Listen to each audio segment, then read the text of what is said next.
edhe njerëzit, edhe gjakun e njerëzve që është derdhë në këtë tokë, që na sot me u gëzu, dhe më thonë si student, më orë prej PS, atër, deri në Prishtinë, u dorë so punkte atër policisë mi kaluë, tash vjen shlirë, aj tjetëri, kryo respekt, dia vlerën atina, në shkolla nuk mësojnë për herojt tonë.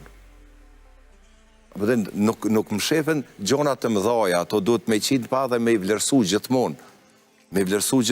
Për shumë në nisna, që po thojmë për problemet të shoqënisë, degenerimi i rinisë.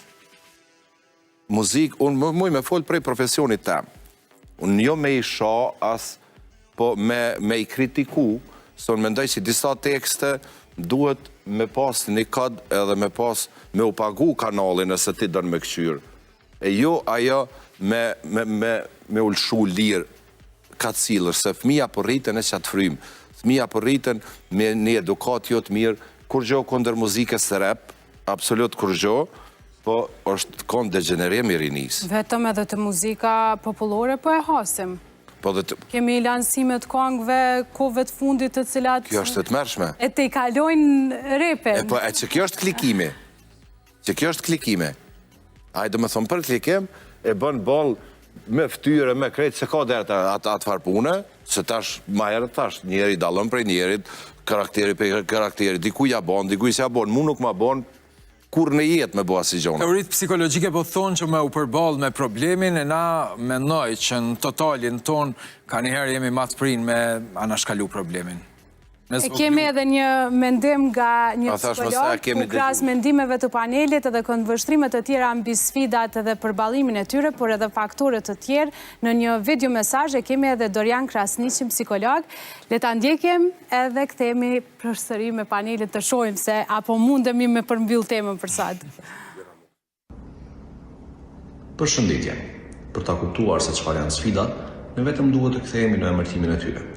Sipas kuptimit të fjalës sfidë, në gjuhën shqipe do të thotë përballje ose duel. Kjo përballje ose ky duel është me pengesat që neve na shfaqen në jetë, me vështirësitë që neve na shfaqen në jetë. Qofshin ato sociale, ekonomike, personale, ndërpersonale, shëndetësore ose varësisht sfidave në të cilat gjenden mund të jenë edhe profesionale. Pavarësisht natyrës ose fushës që nga na vijnë ato, ne mund të kategorizojmë në grupe të tilla.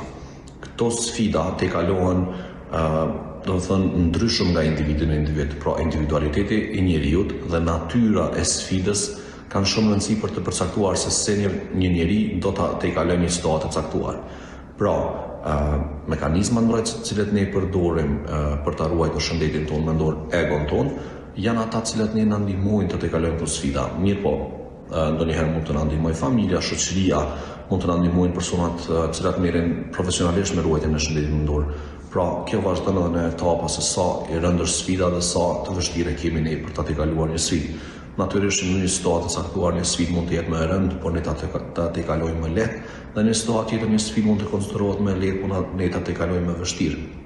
Kjo tregon që çdo sfidë lën njolla në shëndetin tonë mendor nëse ne nuk merremi me veten, nuk i përpunojmë këto emocionet tona të cilat na mbesin pas sfidave të ndryshme të cilat ne i kalojmë. Natyrisht sfidat kanë edhe efektin pozitiv nëse ne i kalojmë sfidat të vështira, ne fitojmë vetbesim dhe shohim që ne jemi të gatshëm për të përballuar sfida dhe mësojmë një lloj mënyre se si të kalojmë ato.